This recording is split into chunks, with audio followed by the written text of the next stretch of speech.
Hey everyone, it's Taehyung.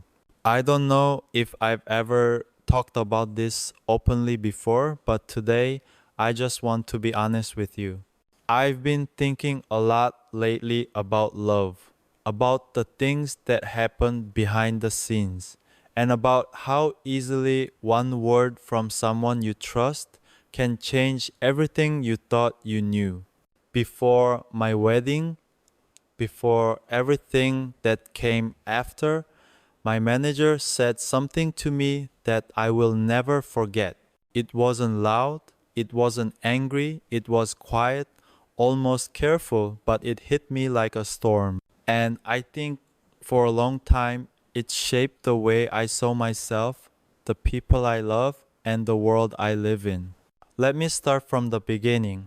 We were in the middle of a hectic schedule, promotions, rehearsals, interviews, photo shoots. I was trying to balance work and my personal life, which had become complicated. My fiancé and I were planning our wedding quietly. We wanted it to be small, peaceful, and meaningful, not a grand spectacle, just something that felt real. But when you live in a world where every whisper can become a headline, even the word quiet becomes impossible. I remember sitting in the practice room late at night. Everyone else had gone home. The mirrors reflected that tired version of me that fans never see: hair messy, jacket half off, a coffee cup sitting on the floor. My manager walked in without knocking. He looked serious but calm, the way people do when they've already decided what they're going to say.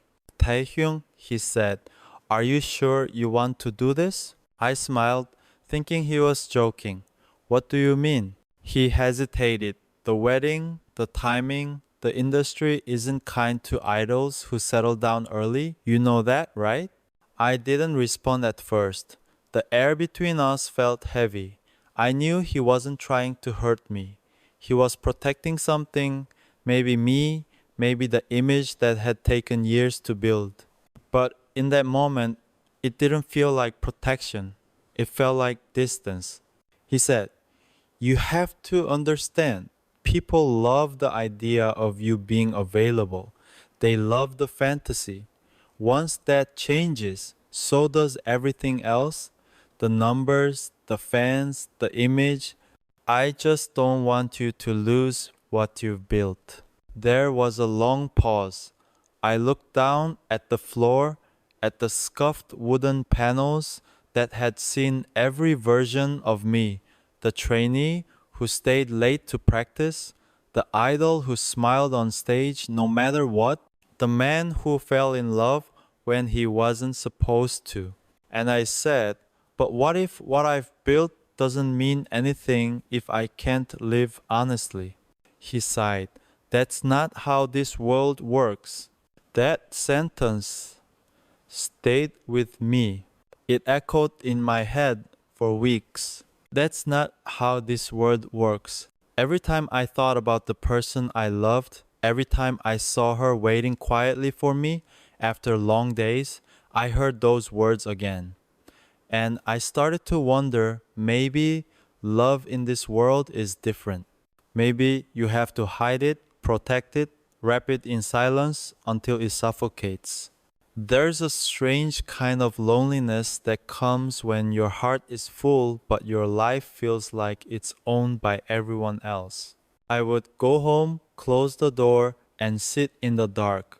Sometimes I would hum quietly, not a full song, just fragments of melodies that felt like confessions. I didn't know it then, but those melodies would later become the foundation for one of the songs that changed everything for me. I remember one night vividly, the night before I was supposed to announce my wedding plans to the team.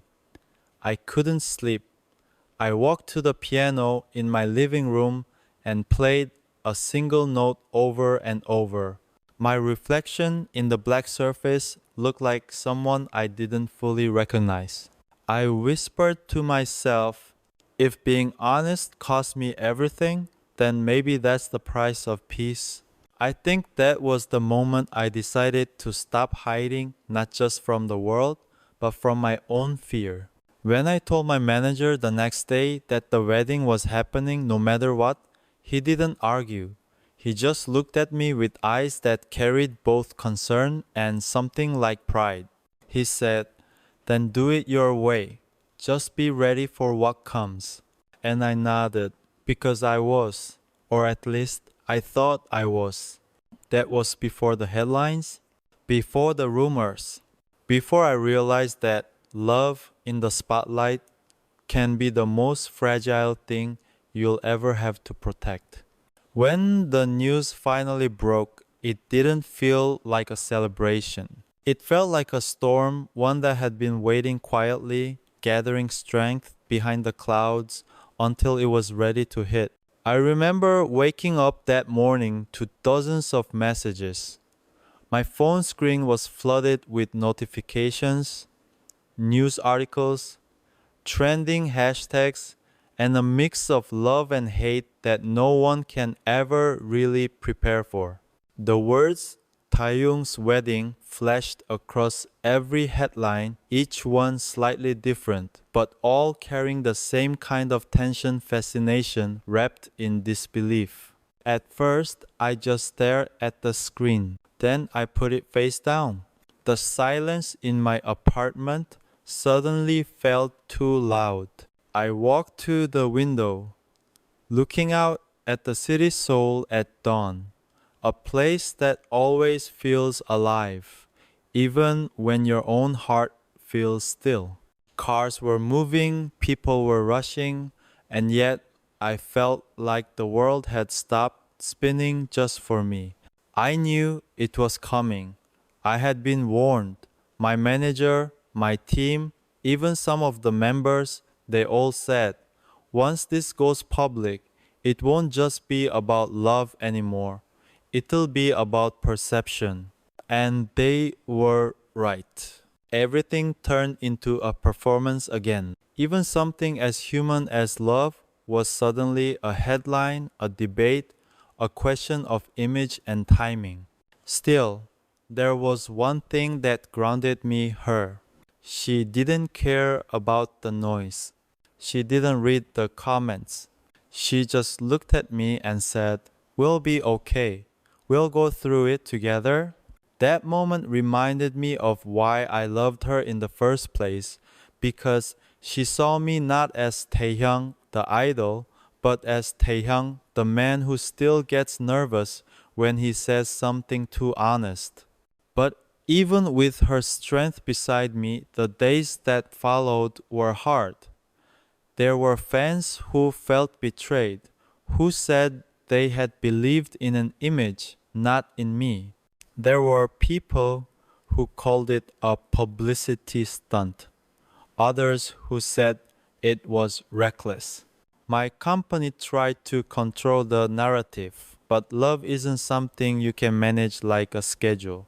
And then came the day I had to face the members. We were in the practice studio again. It was late. The air smelled like sweat, effort, and memories. Namjoon was the first to speak. He didn't say congratulations. He just said, you sure you're ready for what comes next? I nodded. I think so. He gave a small smile, the kind that says he knows you're scared, but respects that you're doing it anyway.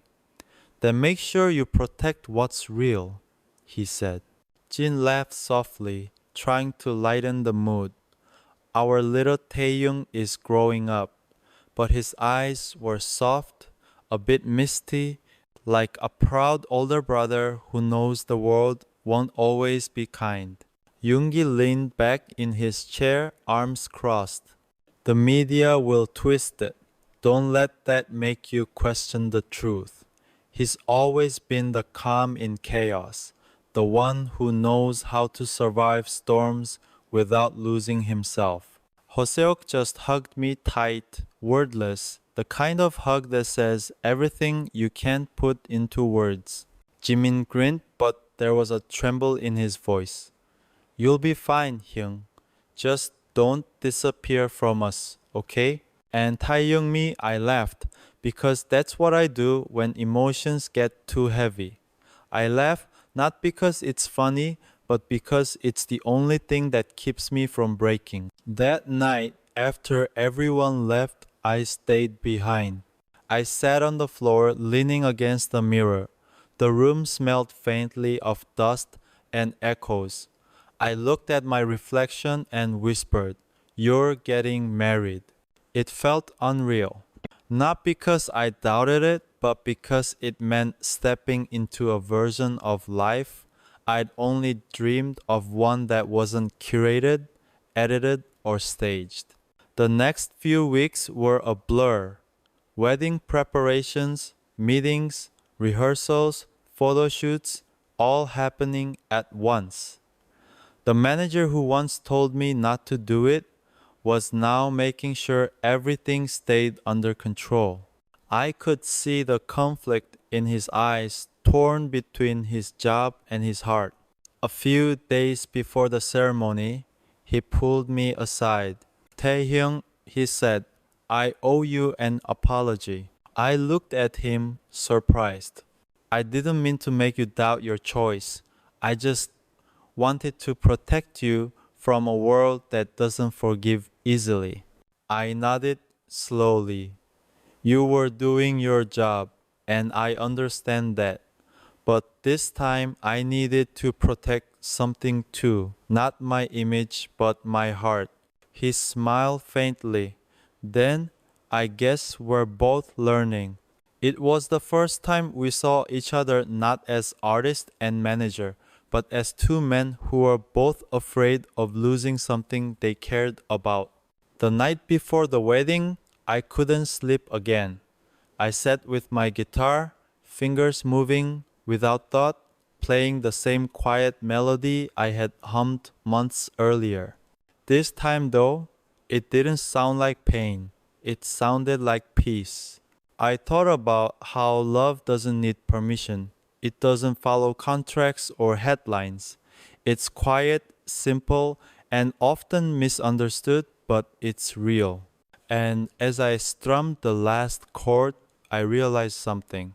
The thing that shocked everyone, the thing my manager said, wasn't just about fear or control. It was about truth.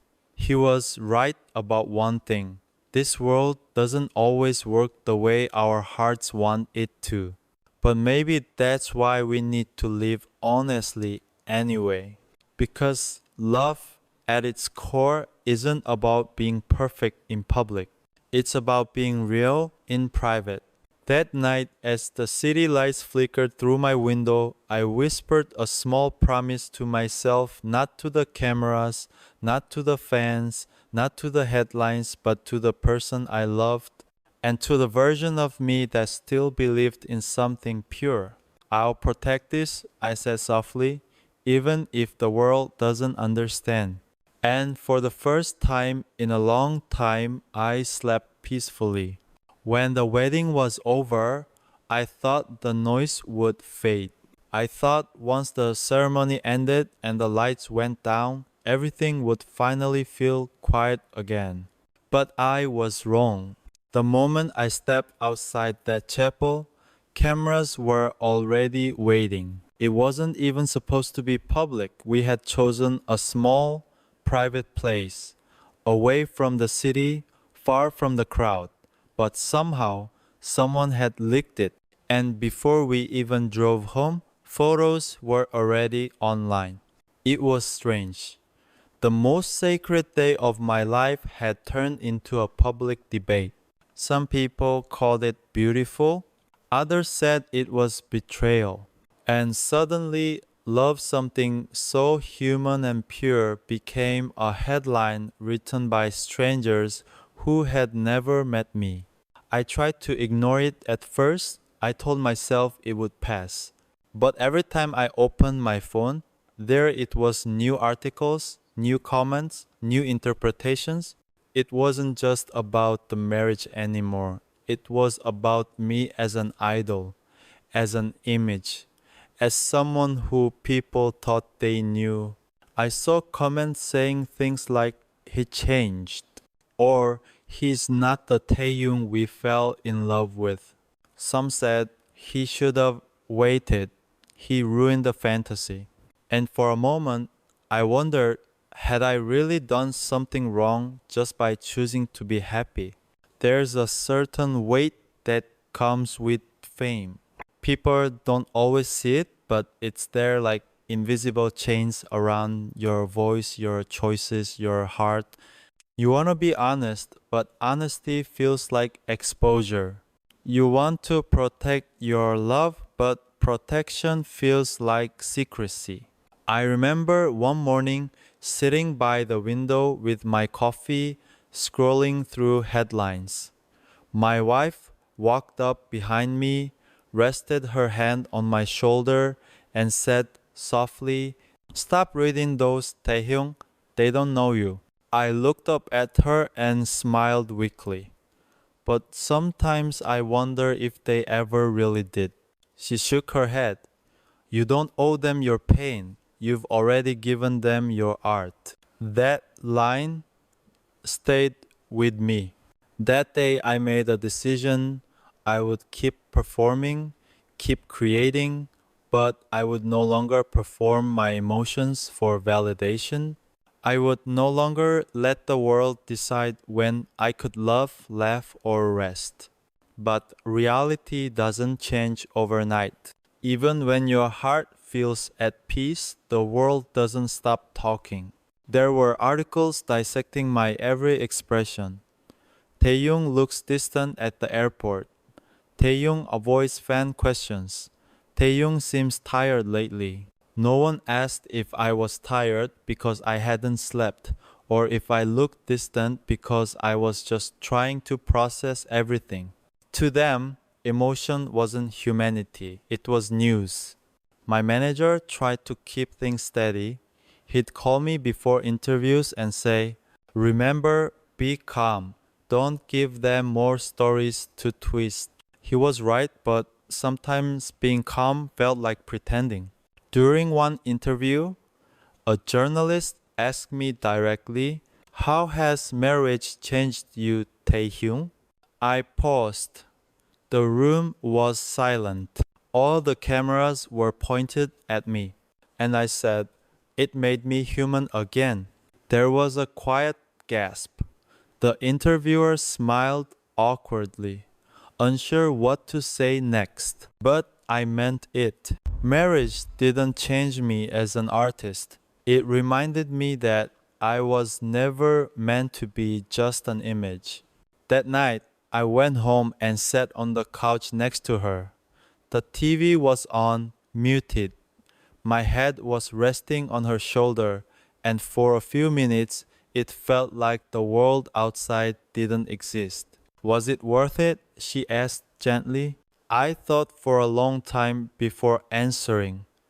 "If I lose everything else but keep this, then yes." She smiled.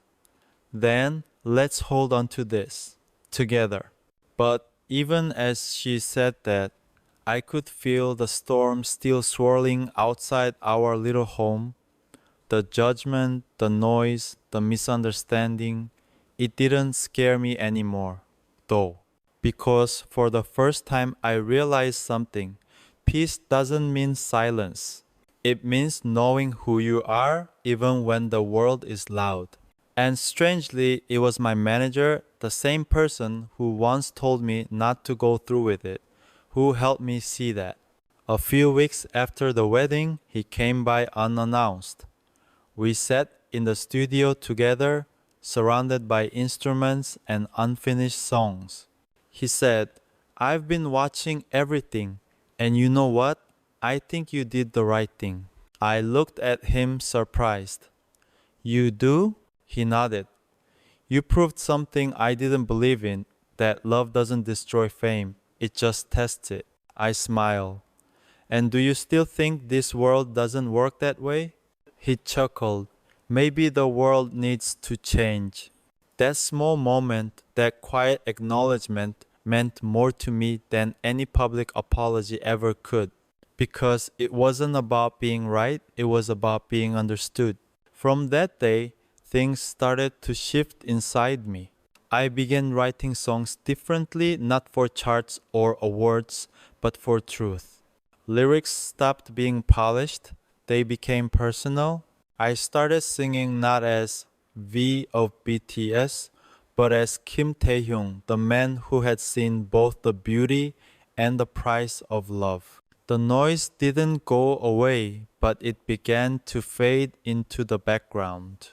And in its place, I found something I had lost for a long time: peace in imperfection. Sometimes, late at night, I still see articles pop up dissecting every move, every smile. But instead of frustration, I'd feel gratitude. Because even through all of it, the chaos, the misunderstanding, the fear, I was still here, still breathing, still loving. And that, I realized, is what it means to live honestly. Not to be perfect in the world's eyes, but to be real in your own. After all the noise, after all the sleepless nights, I found myself back in the studio. It was quiet, too quiet at first. There were no producers that day, no cameras, no staff, just me, a cup of lukewarm coffee, and an empty page on the desk. I remember staring at that page for hours. There were so many things I wanted to say, but every time I picked up the pen, I froze. Because I didn't want to write another hit song. I wanted to write something real, something that sounded like the voice I had lost somewhere between fame and fear. Then I looked at my reflection in the black piano surface and whispered to myself, "Just be honest, Taehyung. Don't make it sound perfect. Make it sound true." And that's how the first line came to me. It wasn't poetic, it wasn't clever. It was simply, "I'm still learning how to love myself when the world doesn't." When I sang it out loud, my voice cracked not because of the note, but because it was real.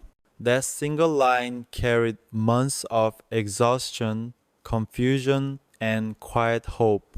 I began writing without thinking about the news, the fans, or the expectations. Every lyric came from a piece of memory.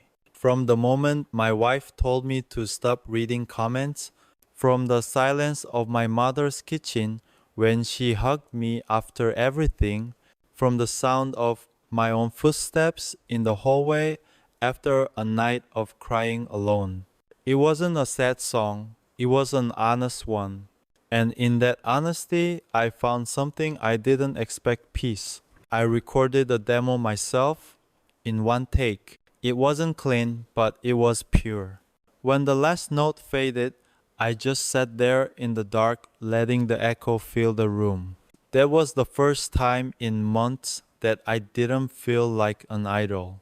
I felt like a man who had been through something but still chose love over bitterness. The next day, I let my manager listen to it. He closed his eyes through the whole thing. When it ended, he said quietly, "That's not just a song, Tai. That's a confession." He was right. That song wasn't for the world, it was for me. It was my way of saying to myself, "You did the best you could." A few weeks later, the company heard it. They wanted to release it officially. At first, I hesitated. It felt too personal, too raw. But my wife said maybe someone out there needs to hear it too. So we did. We released it quietly. No big teasers, no flashy campaign. Just a simple post. A song from my heart. I didn't expect much, but the response, it surprised me. People said it felt different. They said they could feel the pain and peace in it at the same time. And for the first time since the chaos began, the world wasn't shouting, it was listening. There were messages from fans saying, "Thank you for reminding us that idols are human too. Your song made me cry because I've also been judged for loving honestly." And one message that I'll never forget: "You taught me that real love doesn't need to be understood by everyone, only by the ones who live it." I cried that night, not because of the praise, but because I realized something profound. Music had always been my bridge to the world, but this time it became my bridge back to myself. From that moment on, I started creating differently. I didn't hide behind metaphors or safe words anymore. I let my imperfections live in the lyrics, my flaws breathe through every melody. And maybe that's what healing really is: not erasing the scars, but turning them into songs that remind you how far you've come. Sometimes I still replay that demo, the unpolished version I recorded alone. It reminds me of that night in the studio when I finally stopped pretending to be okay and simply allowed myself to be. I didn't realize it then, but that song was the start of something new. A new chapter, not in my career, but in my soul. Because from that day forward, I wasn't just singing to be heard. I was singing to be understood. And in the echo of my own voice, I found the one thing I thought I had lost forever: myself. The release of that song felt like a quiet confession sent into a storm. No promotions, no dance challenge, no glossy teasers, just my voice, raw and unfiltered. But somehow there was enough. Within hours, it began to spread, not because of marketing, but because people felt it. I still remember waking up one morning, groggy from another late night, and my phone was buzzing nonstop. My wife was standing by the window, smiling faintly as she said, "Taehyung, you might want to check the charts." I laughed, half asleep. "What charts?" And she said softly, "All of them." When I opened my phone, I couldn't believe it. The song, the one I had recorded in one take, trembling, had reached the top across several countries. Not just as a BTS song, not as a Taehyung solo, but as something people called a song that speaks the truth. But it wasn't the numbers that hit me. It was the comments, thousands of them. Some said they played it on their wedding day. Others said they listened to it when they felt alone because it reminded them that love, no matter how complicated, is still worth it. There was one that made me pause for a long time. I don't know what Taehyung went through, but this song feels like forgiveness. Forgiveness? That word haunted me for days. Because maybe that's what the song really was. Not a love song, not a message to the fans, but a way of forgiving everyone who misunderstood, including myself. Soon, interview requests started flooding in. Everyone wanted to know who inspired the song. Is it about your wife? Was it written after the manager incident? I avoided most of them. Not because I didn't want to talk, but because I wanted the song to speak first. You see, when you explain too much, people stop feeling and start analyzing. And this song wasn't meant to be analyzed, it was meant to be felt. But there was one interview I agreed to, a small magazine that had always respected my work. The interviewer asked quietly, "What was going through your heart when you wrote that line?" "I'm still learning how to love myself when the world doesn't." I looked down and said, "That line isn't about fame, it's about humanity." Because no matter who you are, there's always a part of you that feels unseen. And sometimes love starts when you stop waiting for everyone to understand you. They didn't push for more, they just nodded. And for the first time in a long while, I felt understood without having to defend myself. Then something beautiful started happening. People stopped asking about the wedding scandal. They stopped speculating about my manager's words.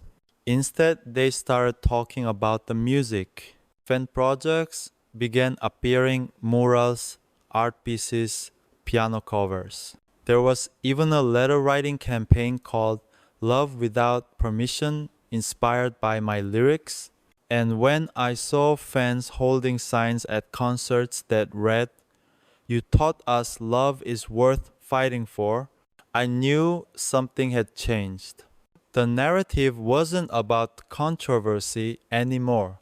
It was about connection, and strangely, even my manager, the one who once tried to stop the wedding, became one of the people who helped me protect that peace. He started managing my interviews carefully, making sure I had space to breathe, to create, to just exist again. One night, after a long rehearsal, he came up to me quietly. "I was wrong back then," he said. "I thought protecting your image was protecting you. But I forgot that what makes you special isn't your image, it's your honesty." I didn't say anything at first, I just smiled, because I knew we had both grown from it. Maybe in his own way, he was learning how to love too. And I realized something I wish I had known earlier. You don't have to fight the world to prove your truth. Sometimes you just have to live it long enough for the world to see it. When I performed that song live for the first time, I could barely get through the bridge. The lights dimmed, the piano started, and I heard fans singing it back, every word, every breath. It was no longer just my story. It had become our story. That night, I looked out at the sea of purple lights and whispered to myself, maybe the pain was never a punishment. Maybe it was just a path to understanding.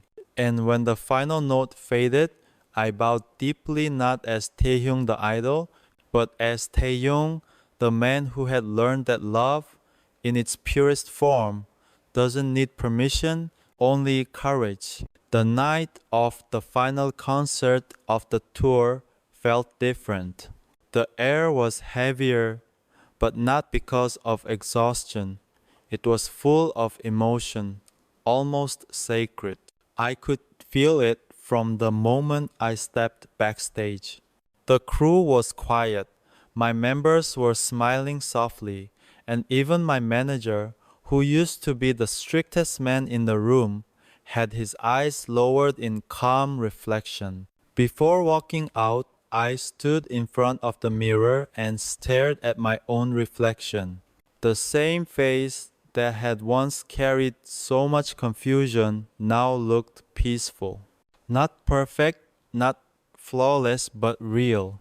I whispered to myself, "No matter what happens tonight, say it honestly." When the lights went out and the crowd started chanting my name, I felt a wave of warmth wash over me. Tens of thousands of people holding purple lights, their voices melting into one unified sound.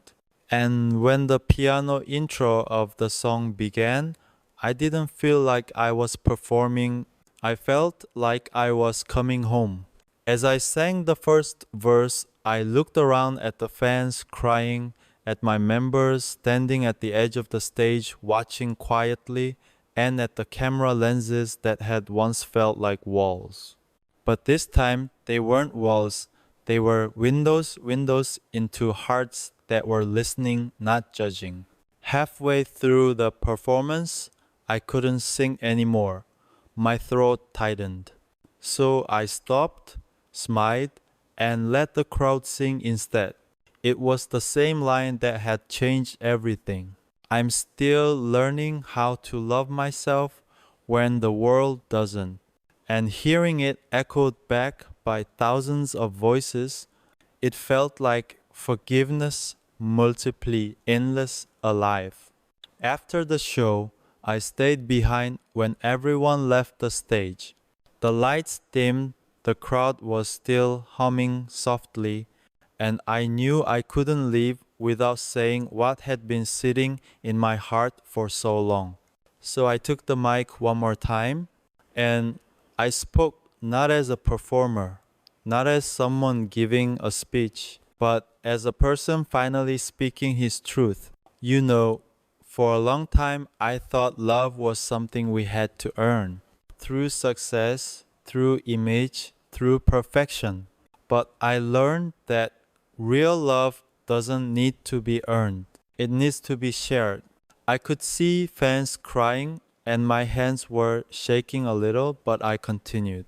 When people misunderstood me, when things got loud, there were moments I thought about giving up, not on music, but on being open. Because it hurt to be seen so clearly and still be questioned. But then I met someone who showed me that love doesn't mean never getting hurt. It means choosing to stay even when the world doesn't understand. I looked toward where my manager was standing. He smiled quietly and I smiled back. It wasn't about blame anymore. It was about how far we had come. That song you all sang tonight, it wasn't written for attention. It was written because I needed to remember that truth is stronger than fear. And if any of you out there are afraid of loving, afraid of being misunderstood, please don't hide. Someone, somewhere, will understand you. Maybe not today, maybe not soon, but they will. The crowd was completely silent. Not a phone light, not a cheer, just silence, the kind that means everyone's heart is listening. Then, softly, I added, to my manager, thank you for protecting me even when we disagreed.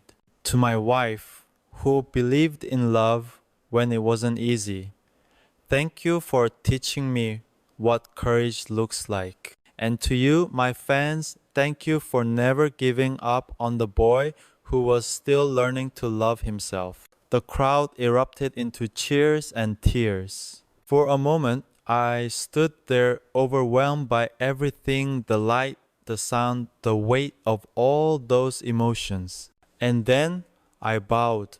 Not a formal stage bow, but a long, slow one, the kind that comes from gratitude deeper than words. As I stood up, I felt a strange peace.